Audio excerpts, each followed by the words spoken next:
हो। गुरु फालुनको अर्को महत्त्वपूर्ण दर्शन चाहिँ अहिंसा हो। उहाँको जीवन अघि पनि मैले भने उहाँको जीवनले अध्ययन गर्दाखेरि अनि उहाँको यो के अरे प्रवचनहरू होइन शिव खानलाई हेर्दाखेरि उहाँको एउटा महत्त्वपूर्ण दर्शनको रूपमा अहिंसा थियो है भन्ने कुरा हामी थाहा पाउन सक्छौँ। अब महागुरुले आफ्नो जीवनभरि चाहिँ सधैँ अहिंसामा जोड गर्नुहुन्थ्यो।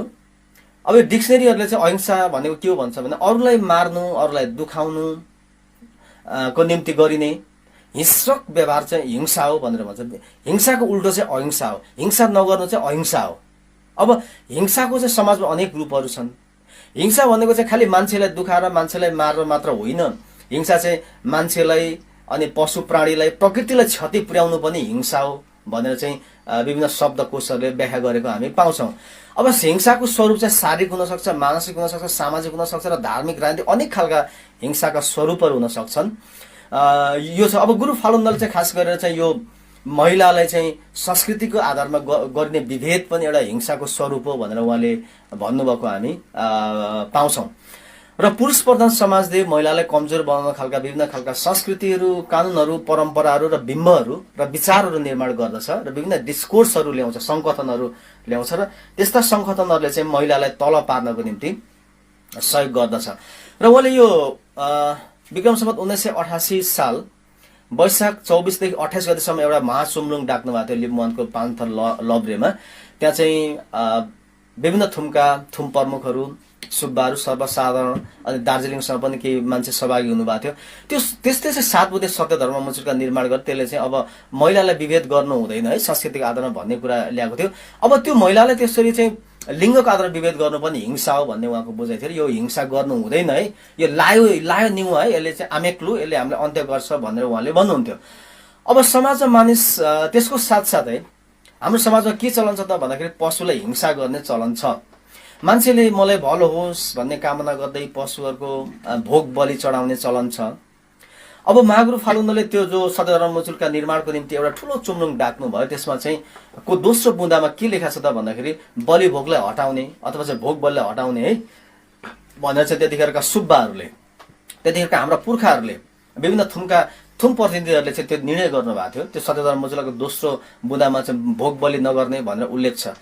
अब के छ भन्दाखेरि चाहिँ पशुलाई के त भन्दा किन भन्दाखेरि उहाँको एउटा बुझाइ के छ त भन्दाखेरि मान्छे र पशुहरू हामी सबै तागेर निमाङको सन्तान भएको हुनाले हामी समान हौँ। तागेर निमाङकै सन्तान चाहिँ पशु भएको हुनाले उसलाई हामीले मारेर चाहिँ भोग बलि दियौँ भने माङ खुसी हुँदैन, माङले उल्टै श्राप दिन्छ भन्ने चाहिँ उहाँको बुझाइ थियो एउटा कुरा। अब के छ भन्दाखेरि अर्को यो पश्चिमा समाजमा पनि र पश्चिमा दर्शनमा पनि हामी के पाउँछौँ, कस्तो खालको सङ्कथन, कस्तो खालको डिस्कस पाउँछौँ भन्दाखेरि एउटा मानव केन्द्रित ह्युमन सेन्ट्रिक एउटा चाहिँ के त भन्दाखेरि चाहिँ हामी डिस्कसमा त्यो के हो त भन्दाखेरि मान्छेले आफूलाई के अरे सर्वश्रेष्ठ, सबैभन्दा चाहिँ सर्वश्रेष्ठ प्राणी, सबैभन्दा चेतनशील प्राणीको रूपमा चाहिँ ठान्ने गर्दछ।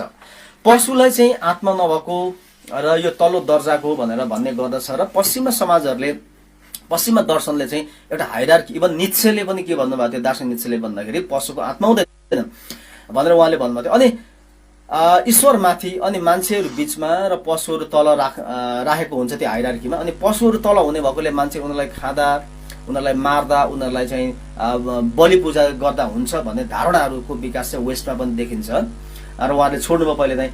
र हाम्रोमा पनि त्यो पाइन्छ। तर त्यो खालको हायरार्कीलाई ब्लर गर्नुपर्छ, भत्काउनुपर्छ। मान्छे र पशुहरूमा समानता छ भन्ने कुरा चाहिँ गुरु फालुनको थियो। र पशुहरूलाई हामीले के अरे भोग बलि दिनु र पशुलाई हिंसा गर्नु चाहिँ के हो त भन्दाखेरि चाहिँ के अरे त्यो हिंसा गर्नु हुँदैन है। पशुहरूलाई भोग दिनु, बलि भोग दिनु भनेको चाहिँ त्यो हिंसा हो भनेर गुरु फालुनले भएको थियो। यो हिंसा गर्नु हुँदैन भनेर उहाँ सधैँ अहिंसाको वकालत गर्नुहुन्थ्यो।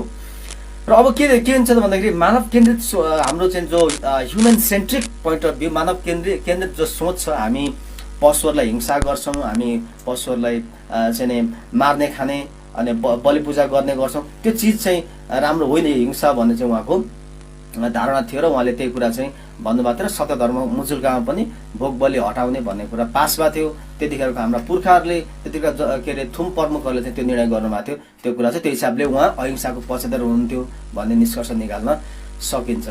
त्यो सँगसँगै समाजमा हुने सामाजिक हिसाबले हुने, जातीय हिसाबले हुने, लैङ्गिक हिसाबले हुने, क्षेत्रको हिसाबले हुने खालको विभेदहरू पनि हिंसाको रूप हुन् भनेर उहाँले भन्नुहुन्थ्यो। र उहाँले चाहिँ यो के त भन्दाखेरि चाहिँ सधैँ हामी अहिंसाको पक्षमा जानुपर्छ है, हामीले हिंसा गर्नु हुँदैन है भन्ने कुरा चाहिँ आफ्नो आजीवन त्यही कुरा भन्दै हिँड्नुहुन्थ्यो। र उहाँको एउटा दर्शन अहिंसा हो भनेर हामी त्यो निष्कर्षमा पुग्न सक्छौँ। र उहाँको एउटा दर्शन, महत्त्वपूर्ण दर्शन चाहिँ अहिंसा हो, नन भाइलेन्स हो। अरूलाई दुखाउनु हुँदैन। त्यो के त भन्दाखेरि अरूलाई दुखाउनु भनेको चाहिँ मान्छेलाई मात्र होइन, पशु प्राणी र प्रकृतिलाई पनि हामीले दुखाउनु हुँदैन, विनाश गर्नु हुँदैन भन्ने चाहिँ उहाँको दर्शनको रूपमा रहेको हामी पाउँछौँ। अब यसै गरी गुरु फालुनको अर्को एउटा महत्त्वपूर्ण दर्शनको रूपमा चाहिँ समानता, इक्वालिटी रहेको छ भन्ने मेरो निष्कर्ष हो। अब गुरु फालुनले सत्यधर्म मुचुल्काको निर्माण गर्नुभयो र सत्यधर्म मुचुल्काको माध्यमबाट समाजलाई चाहिँ एउटा मानवता र समानताको दिशामा अघि बढाउने प्रयास गर्नुभएको थियो समाजलाई। अब मुचुल्काले समाजमा लिङ्गीय, जातीय र भाषिक विभेदको अन्त्यको परिकल्पना गरेको छ। सत्यधर्म मुचुल्का जो 1988 वैशाख 24 गते 5 स्तरको लबरे मनाएको थियो, त्यसले चाहिँ त्यो खालको समानताको परिकल्पना गरेको छ। सत्यधर्म मुचुल्काको पहिलो मुद्दामा चाहिँ छोरी चेलीको स्वतन्त्र लिन बन्द गर्ने भनेर लेखेको छ। अब यसले के देखाउँछ त भन्दाखेरि अघि पनि मैले भने संसारका अधिकांश समुदायहरू चाहिँ पुरुष प्रधान समाज छन्, प्याट्रियार्कल सोसाइटी छन्। र प्याट्रियार्कल सोसाइटीले गर्दा चाहिँ के देखाउँछ त, के गर्छ त भन्दाखेरि महिलालाई तल पार्नको निम्ति विभिन्न खालका सङ्गठनहरू निर्माण गर्छ भनेर यो तेस्रो विश्वको थर्ड वर्ल्ड फेमिनिजमको पर्सपेक्टिभबाट हेर्दाखेरि चाहिँ के देखिन्छ त भन्दाखेरि अब पुरुष प्रधान समाजले महिलालाई सप्रेस, अप्रेस, डोमिनेसन, हेजिमोनाइज गर्नको निम्ति र मार्जिनलाइज गर्नको निम्ति चाहिँ विभिन्न खालको सङ्गठनहरू र संस्कारहरू, परम्पराहरू निर्माण गर्छ भनेर भन्छ। अब यो एकदम चर्चित नारीवादी लेखिका छिन् सिमोन दी बिभो। उनले आफ्नो पुस्तक द सेकेन्ड सेक्स भन्ने बुकमा लेख्नु भएको छ, यहाँले पनि पढ्नु भएको छ होला। म त्यसलाई अलिकति रेफरेन्स लिन्छ। उनले चाहिँ आफ्नो बुकमा लेख्छन् कि पुरुषले चाहिँ महिलालाई दोस्रो दर्जाको बनाउनको निम्ति चाहिँ के गर्छ त भन्दाखेरि बिहापछि चाहिँ श्रीमानको थर, धर्म, वर्ग, पुरुषको अर्धाङ्गिनी को बनाइन्छ र छोरालाई जग्गा जमिनको मालिक अनि जात, थर र वंशको उत्तराधिकारी मानिन्छ, तर छोरीलाई विवाह मानिन्छ। त्यसले के गर्छ त भन्दाखेरि छोरी मान्छे चाहिँ दोस्रो दर्जाको नारीको रूपमा चाहिँ समाजमा स्थापित गर्न सहयोग गर्दछ त्यस्ता संस्कारहरूले। अनि एउटा छोरीको विवाह हुँदाखेरि चाहिँ दुईटा पुरुषहरूले सम्झौता गर्छन्। अब त्यो छोरीको बुवा पनि पुरुष हो र ज्वाइँ पनि पुरुष हो, दुईटा पुरुष बिचमा चाहिँ एउटा महिलाको बारेमा छलफल हुन्छ र निष्कर्षहरू निकालिन्छ। त्यसले गर्दाखेरि त्यो के हुन्छ त भन्दाखेरि चाहिँ दुईटा पुरुषहरू मिलेर, ज्वाइँ पनि पुरुष हो र ससुरा पनि पुरुष हो, दुईटा पुरुषहरूले चाहिँ एउटा छोरीको, एउटा महिलाको बारेमा उनीहरूले छलफल गर्छन् र बिहाका निर्णयहरू गर्छन् भनेर सिमोन दी बिभोले आफ्नो पुस्तकमा लेख्छन्। अब त्यो एङ्गलबाट हेर्दाखेरि के देखिन्छ त भन्दाखेरि हाम्रा छोरीचेलीहरू बिहा गरेर जाँदाखेरि चाहिँ छोरीचेलीलाई छोरीचेलीको नाममा सोत्रित लिने अनि यति तोला सुन, यति 1000 पैसा भनेर लिने भन्ने हाम्रो यो चलन थियो। खास गरेर यो लिम्बुवान क्षेत्रमा यो चलन थियो। त्यसलाई चाहिँ प्योर फेमिनिस्ट पर्सपेक्टिभबाट हेर्दाखेरि, नारीवादी दृष्टिकोणबाट हेर्दाखेरि चाहिँ त्यो असमानता हो भन्ने देखिन्छ र गुरु फालुनले त्यसलाई हटाउनु पर्छ है। यो कानुनी रूपमा चाहिँ दण्डनीय र यो धर्मको हिसाबले पनि अमानवीय र यो चाहिँ सधैँ के अरे एउटा पाप कर्म हो, लायो काम हो भनेर उहाँले भन्नुभएको हामी पाउँछौँ। र उहाँ समानताको पक्षमा, उहाँ लिङ्गीय समानताको पक्षमा हुन्थ्यो। संस्कृतिको आधारमा चाहिँ हाम्रो चाहिँ महिलाहरूलाई, छोरीचेलीलाई विभेद गर्नु हुँदैन, परम्पराको आधारमा, कानुनको आधारमा चाहिँ छोरीचेलीलाई गर्नु हुँदैन र छोरीचेलीलाई छोरा समान शिक्षा दिने अनि सम्पत्ति दिने भन्ने कुरा चाहिँ सत्यधर्म मुचुल्का निर्माण गर्दाखेरि एकदमै धेरै छलफलको रूपमा उठाएको थियो। गुरु फालुनले त्यो गर्नुभएको थियो। त्यो त्यसरी हेर्दाखेरि चाहिँ त्यो सब कुराहरू चाहिँ हेर्दाखेरि के देखिन्छ भन्दाखेरि गुरु फालुन समानताको पक्षमा हुनुहुन्थ्यो भन्ने हामी निष्कर्ष निकाल्न सकिन्छ। र उहाँको दर्शन चाहिँ के हो त भन्दाखेरि समानता हो भनेर हामी बुझ्न सक्छौँ। अरू कुरा चाहिँ समानता भन्ने चिज चाहिँ हामीले धेरै कुरासँग जोडेर हेर्न सक्छौँ। समानता, अब समानता भन्ने कुरा चाहिँ यता लिङ्गीय हिसाबमा अहिले हामीले छलफल गऱ्यौँ। अब समानता भाषिक हिसाबले अनि त्यस पछाडि जातीय हिसाबले अनि सांस्कृतिक हिसाबले पनि समानताका कुराहरू उहाँले उठाउनु भएको जस्तो देखिन्छ। अब राज्यले त्यतिखेर खस नेपाली भाषालाई चाहिँ राष्ट्रिय भाषाको रूपमा चाहिँ देशभर के अरे इम्पोज गरेको थियो अथवा चाहिँ लादेको थियो भनौँ, नराम्रो भाषा अथवा चाहिँ लागू गरेको थियो। तर त्यो अन्य नेपालका अन्य आदिवासी भाषाहरूलाई चाहिँ एउटा राष्ट्रिय मान्यता दिन सकेको थियो। त्यो पनि एउटा चाहिँ असमानताको एउटा उदाहरण हो। अब देशले अर्को कुरा चाहिँ के त भन्दाखेरि चाहिँ राज्यले नेपालको सन्दर्भमा भन्ने हो भने चाहिँ देशले चाहिँ हिन्दू राज्यलाई काखी च्यापेको थियो।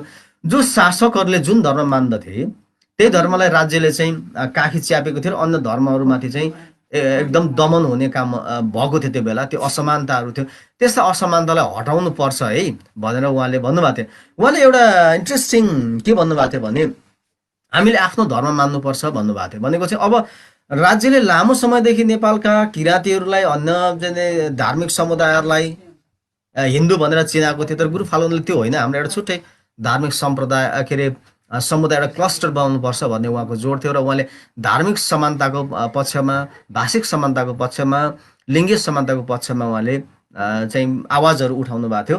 र अरू कुरा उहाँले कहिले पनि के अरे जातीय विभेद गर्नु पर्दछ अनि जातीय हिसाबमा चाहिँ अर्को जातिलाई डोमिनेट गर्नु, सानो ठुलो जातिको कन्सेप्टहरू राख्नुपर्छ भन्ने थियो। त्यो हिसाबले चाहिँ उहाँ सधैँ के त भन्दाखेरि समानताको पक्षमा हुन्थ्यो र भाषाको आधारमा, लिङ्गको आधारमा अनि क्षेत्रको आधारमा कुनै पनि मान्छेले शिर निहुराएर बस्नु नपरोस् भन्ने उहाँको चाहिँ जोडको हामी पाउँछौँ। त्यो हिसाबले उहाँ समानताको पक्षमा हुनुहुन्थ्यो।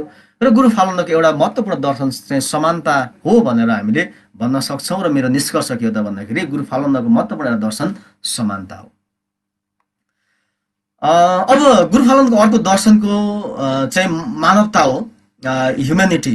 र मेरो मेरो रिडिङले पाए अनुसार मेरो निष्कर्ष चाहिँ के हो त भन्दाखेरि गुरु फाल्गुनको अर्को एउटा दर्शन चाहिँ मानवता हो। अब गुरु फाल्गुन, महागुरु फाल्गुन राष्ट्रपति महागुरु फाल्गुनको जीवनको पछिल्लो 30 वर्ष चाहिँ अधिकांश समय खास गरेर चाहिँ बिरामीहरू, दुखीहरू, असहायहरूको सेवामा बितेको हामी पाउँछौँ उहाँहरूको जीवनी अध्ययन गर्दाखेरि। उहाँको जीवनीले अब यो मानिसप्रति भातृत्व अनि दया, माया, सुझबुझ, सहानुभूति राख्नु, दुःखमा परेकालाई सेवा र सहयोग गर्नु आदि कुराहरू चाहिँ के त भन्दाखेरि मानवता हो भनेर चाहिँ यो विभिन्न ज्ञान कोषहरूले अथवा शब्द कोषहरूले चाहिँ व्याख्या गरेको हामी पाउँछौँ। ह्युम्यानिटी भनेको त्यो। अर्को कुरा चाहिँ ह्युम्यानिटी भनेको चाहिँ मान्छेले निर्भय रूपमा चाहिँ मान्छेको रूपमा बाँच्न पाउनु चाहिँ मानवता हो भनेर पनि हामी बुझ्छौँ। अब के छ भन्दाखेरि गुरु फाल्गुनले चाहिँ असहाय दुखीहरूको सेवामा आजीवन सेवा गर्नुभएको चाहिँ हामी देख्न पाउँछौँ है। उहाँको जीवनी पढ्दाखेरि यो गुरु फाल्गुनको सबैभन्दा पहिले एउटा जीवनी लेखेको थियो कुलानन्द दाहाल र हेमबहादुर गुरुङले लेख्नु भएको थियो। 2023 सालमा प्रकाशन भएको थियो महागुरु फाल्गुनको जीवनी भनेर एउटा सानो पुस्तक छ। त्यो पुस्तकमा धेरै त्यस्ता खालको के अरे घटनाहरू, धेरै त्यस्ता खालका विवरणहरू पाइन्छ जहाँ चाहिँ गुरु फाल्गुनले चाहिँ जटिल जटिल बिरामीलाई सेवा गर्नुभएको, बिरामीलाई मुन्दुमी विधिद्वारा अनि तपाईँको झारफुकद्वारा र जडीबुटीको माध्यमबाट चाहिँ त्यस्ता बिरामीहरूलाई चाहिँ सेवा गर्नुभएको र निको पार्नुभएको हामी त्यो जीवनी पढ्दाखेरि सरर पढ्दाखेरि पाइन्छ। अब यो अस्पतालहरूमा निको नभएको बिरामीहरू अनि धामी झाँक्रीहरूले अनि के अरे याफेदाङमाहरूले उपकार गर्दा निको नभएको थुप्रै बिरामीहरू चाहिँ गुरु फाल्गुनले सेवा गर्दै निको भएको भन्ने हामी पाउँछ। र उहाँलाई सेवा गर्नको निम्ति चाहिँ उहाँ दुखी बिरामीहरू लाइन लागेर बसेको, जहाँ पुग्दा पनि चाहिँ उहाँलाई सेवा गर्न लाउने मान्छेहरूको लाइन थियो भनेर चाहिँ उहाँको जीवनी पढ्दाखेरि हामी पाउँछौँ। त्यसको अर्थ के त उहाँ एउटा पल्टनी हुनुहुन्थ्यो। उहाँले एउटा विलासित जीवन को खोजी गर्न सक्नुहुन्थ्यो। उहाँ चाहिँ एउटा सुख शरीरमा बस्न सक्नु, तर उहाँ त्यसो गर्नु भएन। मान्छे चाहिँ दुःख पीडामा परेका मान्छेहरूलाई सधैँ सेवा गरेर चाहिँ उहाँको जीवन बितेको पाइन्छ। उहाँले भन्नु पनि भएको थियो उहाँको यो समाधिस्थ हुने बेलामा मैले चाहेको जस्तो मर्न पनि पाइनँ है भने। उहाँकोले जुन दिन चाहिँ आफ्नो प्राण त्याग गर्नु त्यो पनि अघिल्लो दिनसम्म पनि उहाँ सेवाहरूमै मान्छेहरूको आफ्नो भक्तजनहरूको चेलाबुलाकै सेवामा उहाँ व्यस्त हुनुहुन्थ्यो। र यो उहाँ नेपाल अनि भारत, भुटानका विभिन्न ठाउँमा पुगेर बिरामी दुखीहरूको सेवा गर्नुभएको अनि के अरे माग सेवा गर्नुभएको, जडीबुटीहरू खुवाउनु भएको र धेरै बिरामी निको पार्नु, हजारौँ त्यस्ता बिरामी निको पार्नु भएको चाहिँ थियो भनेर हामी पाउँछौँ। एउटा यसमा इन्ट्रेस्टिङ एउटा इन्सिडेन्ट चाहिँ एउटा घटना चाहिँ म यहाँ राख्न चाहन्छु। यो विक्रम सम्वत 2001 सालमा काठमाडौँको जनरल विक्रम शमशेर जबरा भन्ने एकजना राणा र उहाँको श्रीमती एकदम बिरामी परेको थियो। केही अस्पतालमा लाँदा केही गर्दा निको भएनन् र गुरु फाल्गुन लिनको निम्ति काठमाडौँदेखि यता लिम्बुवानमा 5 थरमा उनीहरू आइपुग्छन् र गुरु फाल्गुनलाई चाहिँ लिएर जान्छन्। र गुरु फाल्गुनले दरबारमा पुगेर सेवा गरिदिनु भएपछि त्यो जबराको श्रीमती र आफू पनि निको हुन्छन् र जबराले त्यतिखेर गुरुलाई त्यो समयमा 500 रुपियाँ भेटी राखेर बिदा गर्न खोजेको थियो। तर गुरुले चाहिँ आउँदा जाँदाको भाडा मात्र लिएर पैसा लिनु भएन। अब यसले के देखिन्छ भन्दाखेरि चाहिँ गुरु फाल्गुनले निस्वार्थ रूपमा होइन, उहाँले पैसा लिएर भेटी लिएर होइन, उहाँले निस्वार्थ रूपमा चाहिँ त्यसरी सेवा गर्नुहुन्थ्यो भनेर हामी पाउन सक्छौँ। अब त्यो सँगसँगै यस्तो धेरै डिटेलहरू चाहिँ त्यो उहाँको जीवनीमा पनि पाइन्छ र यस्तो खालको धेरै डिटेलहरू चाहिँ यो भुटानमा रहेर जाँदाखेरि पनि उहाँले गर्नुभएको कुराहरू हामी सुन्न पाउँछौँ। अब यो उहाँको जीवनी पढ्दाखेरि एक हिसाबले अचम्म लाग्दो खालको, अलिकति पत्याउन नसकिने पो हो कि जस्तो खालको कुराहरू पनि के त भन्दाखेरि उहाँले सेवा गरेपछि जटिल खालको बिरामीहरू पनि निको हुने, किन त्यस्तो भयो? यसो सुन्दाखेरि चाहिँ यो अन्धविश्वास होला जस्तो लाग्छ। तर यसले यसो हेर्दाखेरि चाहिँ के देखिन्छ त भन्दाखेरि यो गौतम बुद्धले पनि बिरामीहरूलाई छुएर निको पार्थ्यो भन्ने चाहिँ गौतम बुद्धको जीवनीमा हामी सुन्न पाउँछौँ। अब लामो समयसम्म गौतम बुद्धले मान्छेले छुएर कसरी निको पारे? यो भ्रमको रूपमा अथवा चाहिँ अन्धविश्वास हो भनेर संसारमा त्यसरी बुझ्ने गरिन्थ्यो। तर पछि त्यो गौतम बुद्धको बारेमा जापानको एउटा डक्टरले अध्ययन गर्छ र उनले के थाहा पाए त भन्दाखेरि मान्छेको शरीरमा अद्भुत क्षमता हुन्छ।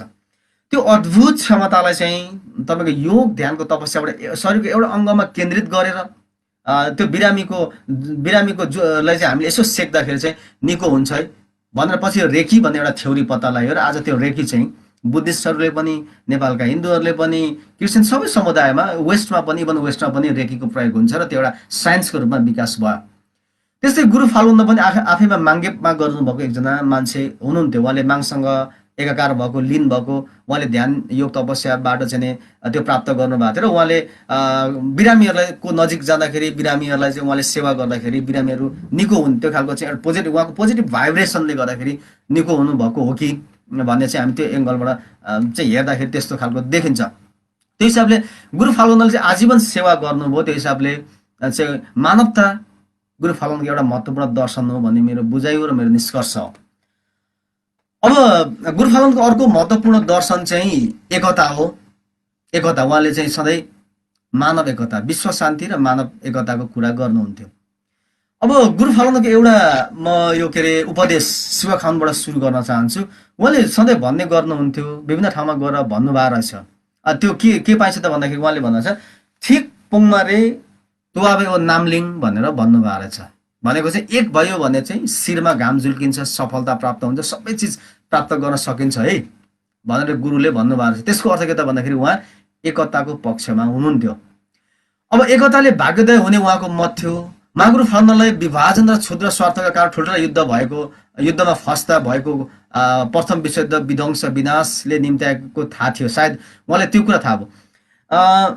सानो सानो स्वार्थमा बाँडिँदाखेरि, मान्छेहरू बाँडिँदाखेरि चाहिँ कसरी युद्धहरू हुन्छन्, ती युद्धहरूले चाहिँ संसारमा कस्ता खालका विध्वंसहरू ल्याउँछ भनेर चाहिँ के अरे त्यो गुरु फालुन्दले थाहा पाउनु भएको थियो।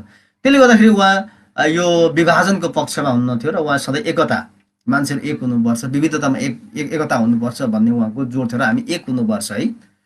त्यो एकताको सन्दर्भ चाहिँ खास गरेर यो खास लिम्बुवानमा 10 लिम्बू 17 थुम भन्छ। विभिन्न थुमहरूमा विभाजन हुने, अपुङ्गी भएर बस्ने, झगडा गर्ने, तपाईँको मेलाहरूमा झगडा गर्ने, वल्लो गाउँ र पल्लो गाउँ मारकाट गर्ने खालको चाहिँ जो हाम्रो चाहिँ लिम्बुवान क्षेत्रमा चलन थियो। अनि त्यो सँगसँगै यो शासन गर्नेहरूमा पनि राणाहरूमा एउटा राणालाई अर्को राणाले सिद्ध्याउने, अर्कोलाई मार्ने, अनि एउटा राणा के अरे शासन गर्दा गर्दै अर्कोलाई सिद्ध्याउने, अनि शासकहरूमा पनि त्यो चरित्र भएको हुनाले देश उँभो जान नसकेको। अब राणा कालमा चाहिँ एक राणाले अर्को राणालाई सिद्ध्याउने, शासकहरू त्यसो गर्ने, यता पनि हामी अपुङ्गी भएर बस्छ। त्यसले गर्दाखेरि देश समृद्धितिर जान नसकेको, मान्छेमा चेतना आउन नसकेको चाहिँ उहाँको बुझाइ थियो र एक हुनुपर्छ है, एकता हुनुपर्छ भन्ने उहाँको कुरा थियो। अझ संसारमा विश्वमा शान्ति हुनुपर्छ। संसारभरिका मान्छेहरू होइन, एसियन मान्छेहरू, युरोपियन मान्छेहरू, पूर्वीय मान्छेहरू, पश्चिमी मान्छेहरू एक हुनु पर्दछ, काला गोरा भन्ने चाहिँ उहाँको धारणा रहेको हामी पाउँछौँ। अब यो 1928 साल वैशाख 24 गते जो बनेको 7 बुँदे सत्य धर्म मुचुल्का थियो, त्यो मुचुल्काको पृष्ठभूमि भागमा हामी के पाउँछौँ भन्दा अलिकति लेखिया छ क्या। त्यहाँ थुमपिछे नुन बार्ने, सुतक बार्ने चलन चाहिँ फरक भएको हुनाले चाहिँ यो विविधता आयो है। अनि मुन्नुम पनि लिखित रूपमा नभएको हुनाले चाहिँ के हो त भन्दाखेरि चाहिँ लिखित रूपमा नभएको हुनाले चाहिँ विविधता आयो। त्यसले गर्दाखेरि यसलाई लेख्य रूपमा लगेर एक गर्नुपर्छ। नुन बार्ने, सुतक बार्ने, अनि त्यहाँबाट फजे गर्ने कामहरू पनि एउटै बनाउनुपर्छ भन्ने उहाँको चाहिँ के अरे जोड थियो र त्यो उहाँले त्यो गर्नुभएको थियो। सदर मुचुल्काको पृष्ठभूमिमा त्यो कुरा लेख्या छ। अब त्यति मात्र होइन, यो उहाँले चाहिँ अघि पनि मैले भने उहाँले त्यो जुन जुन ठाउँमा पुग्नुहुन्थ्यो नि, उहाँ नेपालको विभिन्न ठाउँमा जानुहुन्थ्यो, डाँडा काँडामा हिँड्नुहुन्थ्यो, फक्ताङ के अरे हिमालतिर जानुहुन्थ्यो, तराईमा जानुहुन्थ्यो, पहाडमा जानुहुन्थ्यो। विभिन्न ठाउँमा जाँदाखेरि चाहिँ उहाँले सेवाहरू लाउनुहुन्थ्यो क्या, हरेक डाँडामा सेवा लाउनुहुने, ओडारहरूमा सेवा लाउने, खोलाहरूमा सेवा लाउने गर्नुहुन्थ्यो। त्यतिखेर उहाँको एउटा कामना, हरेक सेवामा उहाँको कामना चाहिँ विश्व शान्ति र मानव एकता थियो भनेर हामी उहाँको धर्मोपदेश र उहाँको बारेमा उहाँको चेलाहरूले भन्नुभएको अन्तर्वार्ताहरू पढ्दाखेरि हामी त्यो पाउन सक्छौँ। त्यसको अर्थ के त भन्दाखेरि सबै मान्छेहरूमा एकता आउनु पर्दछ है। त्यो एकता चाहिँ कहाँबाट सम्भव छ भन्दाखेरि सबैको विचारहरूलाई, सबैको भाषा, लिपि, संस्कृति, धर्मलाई चाहिँ समान रूपमा हामीले चाहिँ हेर्ने हो भने, कुनैलाई पनि एकले अर्कालाई हानि नपुर्याउने हो भने चाहिँ एकता सम्भव छ भन्ने जस्तो उहाँको धारणा हामी पाउँछौँ। अब त्यो हिसाबले चाहिँ के त भन्दाखेरि उहाँ के अरे एकताको पक्षमा हुनुहुन्थ्यो भनेर हामी बुझ्न सक्छौँ र एकता चाहिँ गुरु फालुनको एउटा महत्त्वपूर्ण दर्शन हो भन्ने मेरो निष्कर्ष हो।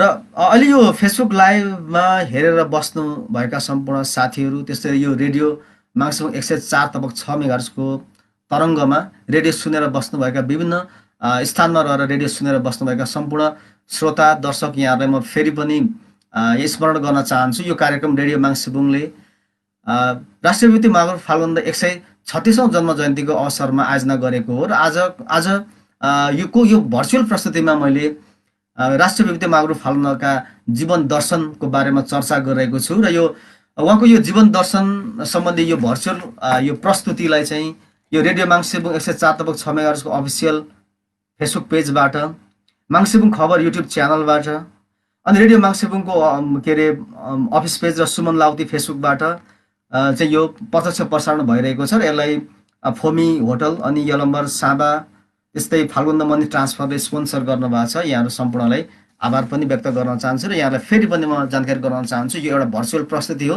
र अहिलेको छलफल चाहिँ राष्ट्रिय विभूति महागुरु फाल्गुनको जीवन दर्शनको बारेमा भइरहेको छ र मैले योभन्दा अगाडि जम्मा 6वटा दर्शनहरू, गुरु फाल्गुनका दर्शनलाई जम्मा 10वटा बुँदामा राखेर मैले यसलाई के अरे प्रस्तुत गर्ने प्रयास गरेको थिएँ र अहिले मैले 6वटा के अरे बुँदाहरूलाई सकिसकेको छु र गुरु फाल्गुनको 10वटा दर्शनलाई अथवा 10वटा बुँदामा राखेर उहाँको दर्शनलाई मैले व्याख्या गर्ने गर्छु र त्यसमा चाहिँ शान्ति, मानवता, प्रकृति पूजा, अनि आध्यात्मिकता, शाकाहारी जीवन पद्धति, समानता, अहिंसा, एकता, शिक्षा र लोकतन्त्र जस्ता कुरा चाहिँ गुरु फाल्गुनका दर्शन हुन् भन्ने चाहिँ मेरो निष्कर्ष हो र कसरी उहाँले यो कुराहरू अघि बढाउनु भन्ने बारेमा म बुँदागत रूपमा छलफल गरिरहेको छु।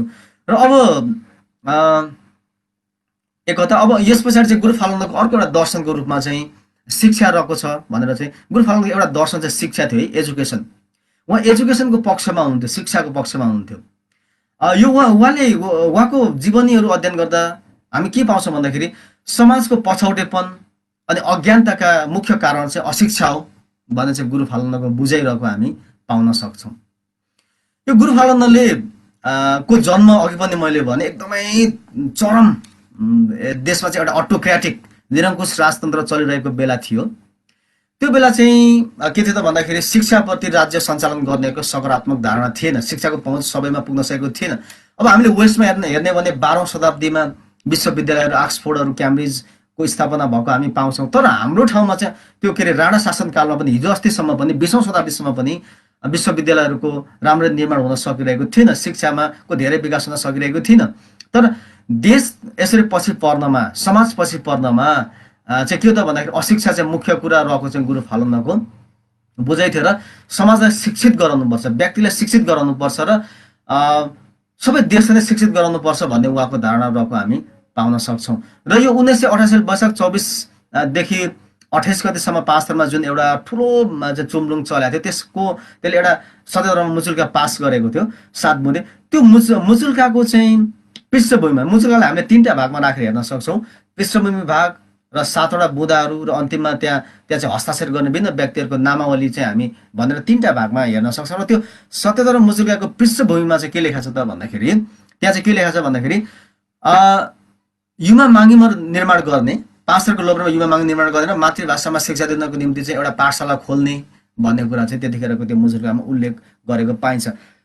अब यसको अर्थ के हो त भन्दाखेरि उहाँ मातृभाषामा शिक्षा दिनुपर्छ है भनेर उहाँको चाहिँ त्यो चेत उहाँको त्यतिखेरै आएको थियो उहाँको गुरु फालुनको त्यो दूरदर्शी चेत चाहिँ हामी रहेको पाउँछौँ।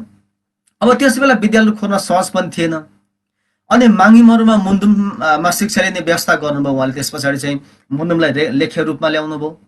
के अरे ओरल ट्रेडिसनमा भएको मुन्दुमलाई लेख्य रूपमा ल्याउनु भयो र विभिन्न माङ्गिमहरूमा चाहिँ के गर्ने त भन्दाखेरि विभिन्न माङ्गिमहरूमा बसेर शिक्षा के अरे मुन्दुमी शिक्षा लिने व्यवस्थाहरू उहाँले गर्नुभयो। अब मुन्दुममा पठन पाठनको माध्यमबाट हजारौँ भक्तहरू उहाँका चेला भोलाहरू चाहिँ साक्षर भएको पनि हामीले पाउँछौँ। त्यो हिसाबले उहाँ एउटा एकाडेमिसियन हुन्छ। तर त्यो शिक्षा कस्तो थियो त भन्दाखेरि चाहिँ त्यो मेन स्ट्रिम एजुकेसनलाई च्यालेन्ज गर्ने खालको।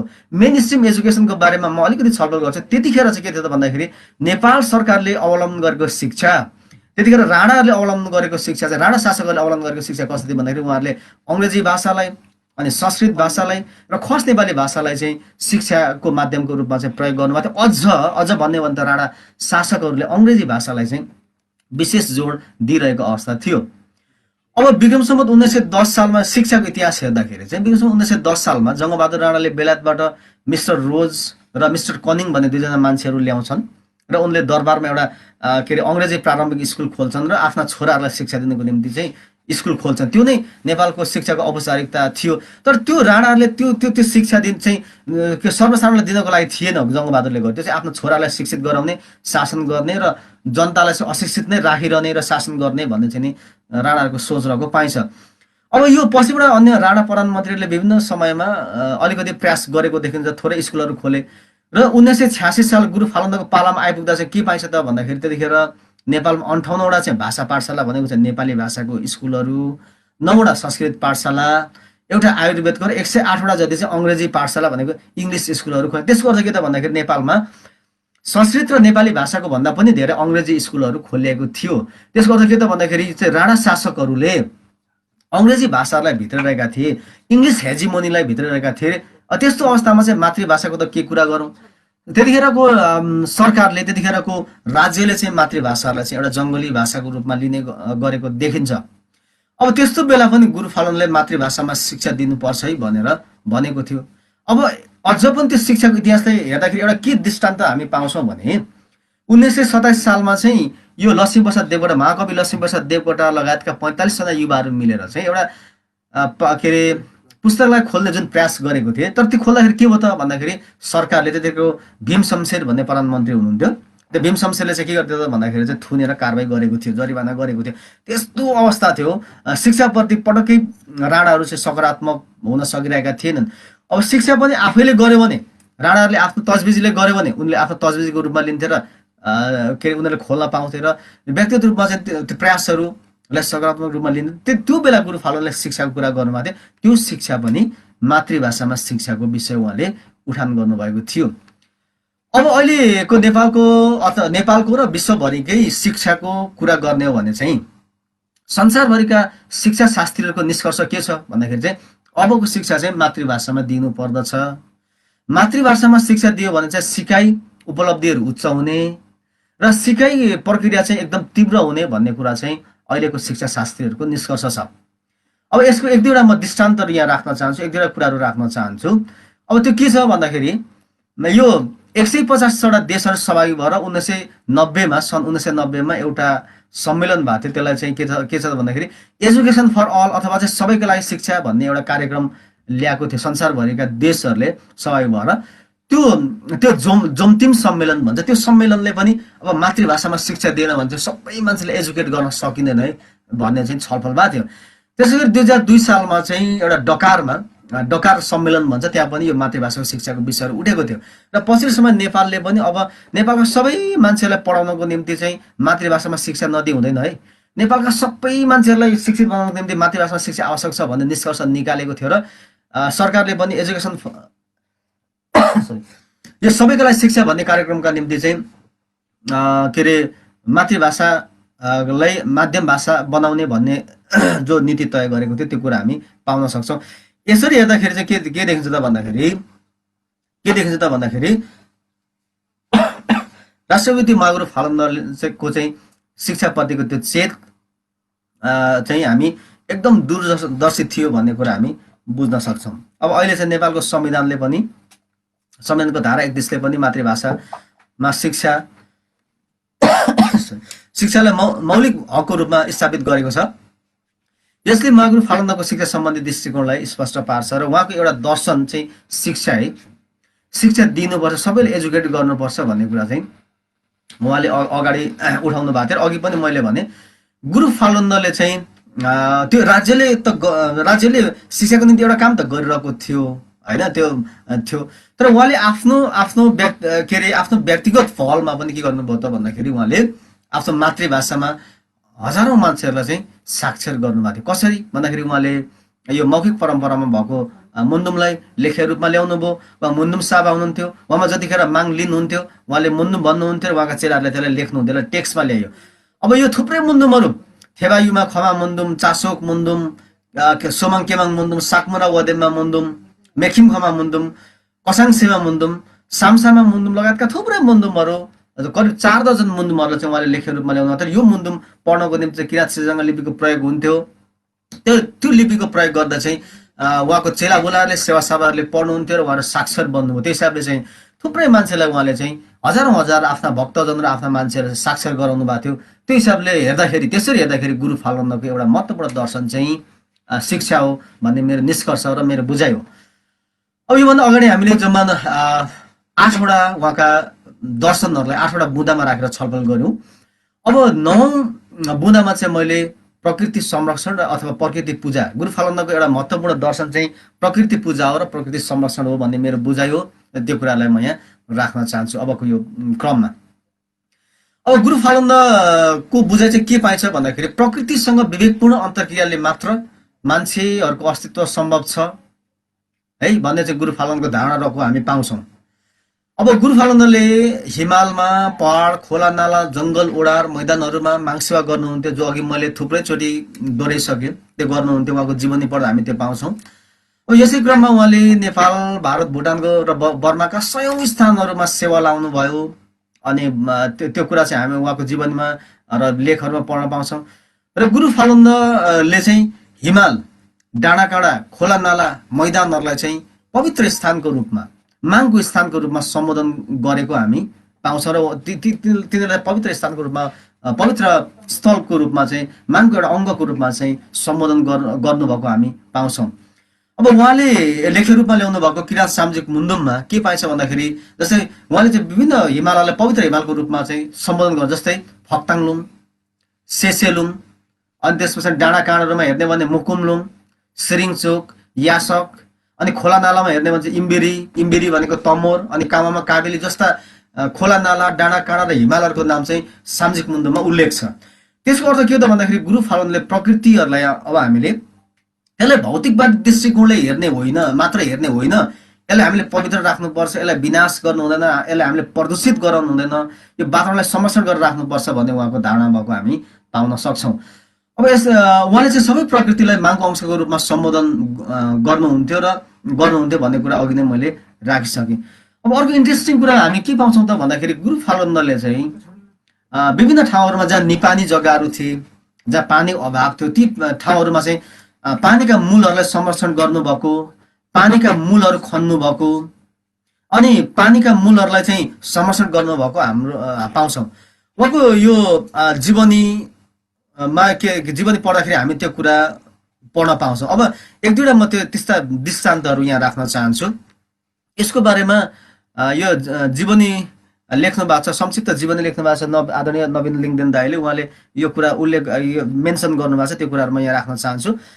अब यो विक्रम सम्वत 1884 सालमा 5 तारिकको लब्रेमा सुक्खा ठाउँ थियो, पानी थिएन, खाने पानीको समस्या थियो।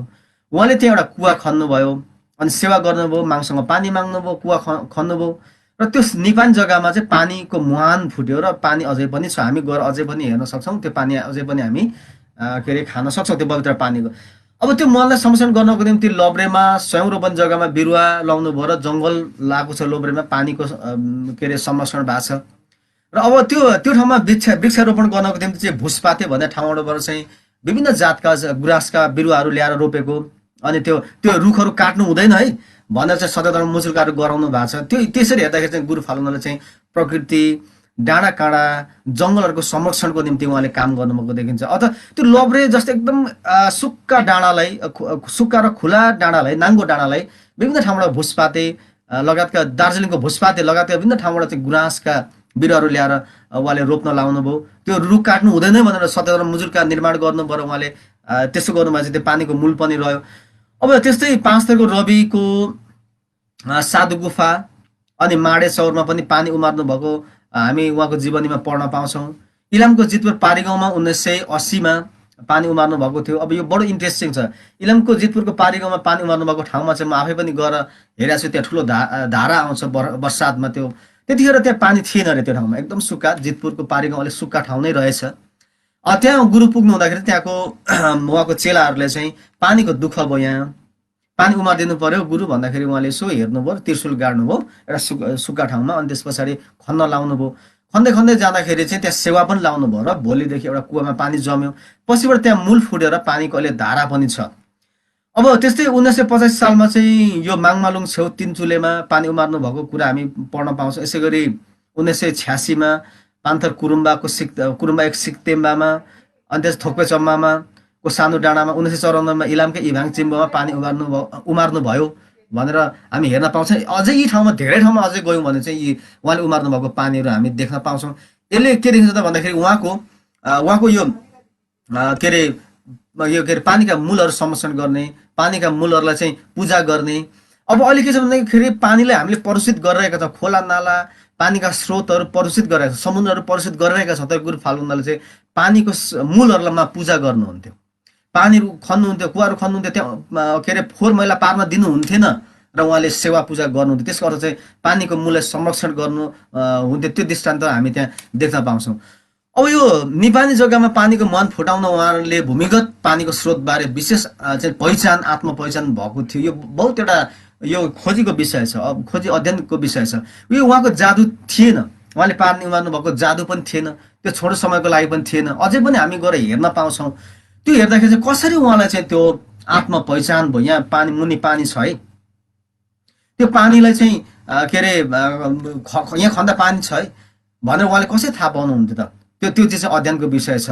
त्यो त्यसरी हेर्दाखेरि चाहिँ गुरु फाल्गुन एउटा प्रकृति संरक्षणको पक्षमा हुनुहुन्थ्यो र उहाँले प्रकृतिलाई संरक्षण गरेर राख्नुपर्छ भन्ने पक्षमा हुनुहुन्थ्यो। अब के छ भन्दाखेरि अहिले भर्खरै बीबीसीले एउटा रिपोर्ट प्रस्तुत गरेको थियो। पछिल्लो समयमा खास गरेर सन् 1970 पछाडि भनेको चाहिँ पछिल्लो 50 वर्षमा यो पृथ्वीको स्रोत साधनहरूमा, प्राकृतिक स्रोत साधनहरूमा चाहिँ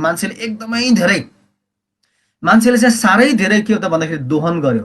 प्रकृतिमा आफू सबैभन्दा के अरे शक्तिशाली प्राणीको रूपमा चाहिँ मान्छेले आफूलाई स्थापित गरिरहेको छ। त्यसले गर्दाखेरि आजको जुन हामी कोरोना क्राइसिसमा छौँ, कोरोनाको सङ्कटमा छौँ, संसारभरिका महाशक्ति राष्ट्रहरू कोरोनासँग चाहिँ घुँडा टेकेका छन्। आर्थिक डामाडोल भएको छ होइन, मान्छेहरूको चाहिँ 10औं लाख मान्छेको चाहिँ कोरोनाले चाहिँ मृत्यु भएछ। यी सबै चिजहरू चाहिँ के त भन्दाखेरि प्रकृति विनाशको कारणले गर्दाखेरि चाहिँ भएको हो। त्यसले गर्दाखेरि प्रकृतिसँग विवेकपूर्ण अन्तर्क्रिया गर्नु पर्दछ है, त्यसले मात्र चाहिँ संसार बच्न सक्छ। र चराचर प्राणीको पनि हामीले रक्षा गर्नुपर्छ अनि प्रकृतिको रक्षा गर्नुपर्छ भन्ने चाहिँ गुरु फाल्गुनको एउटा प्रकृति संरक्षण चाहिँ एउटा महत्त्वपूर्ण दर्शनको रूपमा रहेको हामी पाउँछौँ। र यदि हामीले प्रकृतिलाई बिगार्दै गयौँ भने चाहिँ यो चाहिँ संसारमा मान्छेको अस्तित्व सङ्कटमा छ। अब अघिको कुरामा अलिकति जोड्छु। 1970 पछाडि चाहिँ मान्छेले विज्ञान र प्रविधिको विकास गर्यो अनि मान्छेले विभिन्न खालको हात हतियारहरूको निर्माण गर्यो, विभिन्न खालको चाहिँ मेडिकल र अन्य खालको के अरे हात हतियार र सामग्रीको निर्माण गरेर चाहिँ के गर्छ भन्दाखेरि संसारमा सबै पृथ्वीको सबै खालका स्रोत साधनमाथि चाहिँ अधिपत्य जमाएको छ। त्यसले गर्दाखेरि संसारमा के देखिन्छ त भन्दाखेरि एउटा यो ओरिजिन अफ एभ्रिथिङ भन्ने एउटा बुक छ। त्यसको अनुसार चाहिँ के त भन्दाखेरि संसारमा यी सबै चिजहरू कीट पतङ्ग र प्राणीहरू चाहिँ जम्मा 84 मिलियन चाहिँ कीट पतङ्ग र प्राणीहरू भएको त्यो बुकले अनुमान गर्छ, त्यो लेखकले अनुमान गर्छ। तीमध्ये 17 मिलियनको मात्र अहिले पहिचान भएको छ। भने चाहिँ पृथ्वी भनेको हामी मान्छेको मात्र घर होइन है। पृथ्वी भनेको चाहिँ त्यो 84 मिलियन कीट पतङ्ग र वनस्पतिको चाहिँ साझा घर हो। त्यसले गर्दाखेरि प्रकृतिलाई हामीले दोहन गर्नु हुँदैन, अधिक दोहन गर्नु हुँदैन। यसलाई चाहिँ विवेकपूर्ण योसँग अन्तर्क्रिया गर्नुपर्छ अनि मात्र मान्छे र सबै प्राणीहरूको हित हुन्छ भन्ने चाहिँ उहाँको दर्शन भएको पाइन्छ। र अब यो के देखिन्छ त भन्दाखेरि चाहिँ ग्लोबल वार्मिङ भइरहेको छ। अहिले यो विश्व स्वास्थ्य सङ्गठनको अनुसार चाहिँ अब यो शताब्दी 21औं शताब्दीको अन्त्यसम्ममा 1 डिग्रीले चाहिँ 1 डिग्री सेल्सियसले चाहिँ पृथ्वीको तापक्रम बढ्छ भन्ने चाहिँ अहिलेको विश्व स्वास्थ्य सङ्गठनको एक अनुमान छ। अब त्यसले के देखाउँछ त भन्दाखेरि चाहिँ अब अहिलेको तापक्रममा हाम्रो शरीरमा भएका लाखौँ प्राणीहरूको शरीरमा भएको लाखौँ र विभिन्न हिउँमा दबेर बसेका चाहिँ हिउँमा दबेर बसेका भाइरसहरू निष्क्रिय भएका छन्। तर त्यो तापक्रम बढ्ने बित्तिकै हाम्रो शरीरमा भएका त्यो प्राणीको शरीरमा भएका भाइरसहरू एक्टिभ भयो भने भोलि यो कोरोना भाइरसभन्दा ठुल्ठुला जोखिमहरू चाहिँ हुन्छ भन्ने चाहिँ विश्व स्वास्थ्य सङ्गठन र विभिन्न विद्वानहरूले चाहिँ अहिले यो भनिरहेका छन्। त्यो हिसाबले भोलि यस्तो हुन्छ है भनेर गुरु फालनले त्यो बेलै भन्नुभएको थियो। यो 1988 सालभन्दा 90 सालतिर उहाँले प्रवचनहरू हेर्दाखेरि उहाँले चाहिँ ताँदी सिधा पाङ्दा र मेङ्गोप न तुङ्हा तारो भनेर उहाँले भन्नुभयो। त्यसको अर्थ चाहिँ पछि यस्तो रोग व्याधहरू आउँछ जसलाई चाहिँ हामीले यो औषधि पानी केहीले नभेट्ने खालको रोग व्याधहरू आउँछ है उहाँले भनेर भन्नुभएको थियो। त्यसको अर्थ के हो त भन्दाखेरि चाहिँ यो कुरा चाहिँ प्रकृतिले हामीले विनाश गर्दै गयौँ, हामीले शाकाहारी जीवन पद्धति अपनाएनौँ भने चाहिँ संसारमा त्यो खालको खतरा आउँछ भनेर उहाँले त्यतिखेर भन्नुभएको थियो। त्यो कुराहरू हेर्दाखेरि सबै कुराहरू हेर्दाखेरि हामी के निष्कर्षमा पुग्न सकिन्छ भन्दाखेरि गुरु फालुन्दाको एउटा दर्शन उहाँले हामीलाई सिकाउनु भएको एउटा चिज चाहिँ के हो त भन्दाखेरि प्रकृतिको संरक्षण गर्नुपर्दछ, प्रकृतिको पूजा गर्नुपर्दछ भन्ने उहाँको एउटा महत्त्वपूर्ण दर्शन रहेको हामी त्यो बुझ्न पाउँदछौँ। अब गुरु फालुन्दाको अर्को एउटा दर्शनको रूपमा चाहिँ हामी के पाउँछौँ भन्दाखेरि चाहिँ शाकाहारी जीवन पद्धति। गुरु फालुन्दाले आफ्नो जीवनमा शाकाहारी जीवन पद्धति अपनाउनु भयो। उहाँले आजीवन शाकाहारी जीवन पद्धति चाहिँ ग्रहण गर्नुभयो। अब यो जाँडक्सी मासु मांस सेवन जीवनको दैनिकी र संस्कृतिको रूपमा अनुसरण गरेको खास गरी याक्थुङ लिम्बू समुदाय किराँत याक्थुङ लिम्बू समुदायमा चाहिँ उहाँको जन्म भएको थियो। अब हाम्रो समुदायमा खास लिम्बुवानमा चाहिँ अधिक मद मदिराको सेवन गर्ने अनि तपाईँको चाहिँ यो खालको चाहिँ हाम्रो संस्कृतिको रूपमा विकास भयो त्यस्तो समुदायमा उहाँ जन्मिनु भएको थियो र पनि उहाँले शाकाहारी जीवन पद्धतिलाई अँगाल्नु भयो। अब यो परिवार र गाउँकामा दैनिक जस्तो चाहिँ हुने झै झगडा होइन को कारण चाहिँ यसो उहाँले खोज्दाखेरि चाहिँ जाँडक्सी मद मदिरा सेवन पाउनुभयो, सायद त्यस्तै होला। र अर्को चिज चाहिँ के थियो भन्दाखेरि हाम्रो संस्कारहरू हाम्रो लिम्बुवान क्षेत्रको हाम्रो रीतिथिति चलन चाहिँ के थियो त भन्दाखेरि चाहिँ बलि पूजा गर्ने अनि विवाह चारकलममा स्वतन्त्र लिने अनि फजेहरूमा स्वतन्त्र लिने फजेहरूमा सुँगुर बाख्रा भैँसीहरू लिएर जानुपर्ने मार्ने चलन थियो। अब त्यसले के देखिन्छ त भन्दाखेरि लिम्बूहरूको किपट भूमि मासिँदै गएको हामी देख्न पाउँछौँ र हाम्रो आफ्नो जीवनको अनुभवमा पनि त्यो कुराहरू हामी देख्न पाउँछौँ। जस्तै के हो त भन्दाखेरि चाहिँ अब त्यतिखेरको गुरु फालुन्दा जतिखेर जन्मनु भएको थियो त्यो समयमा के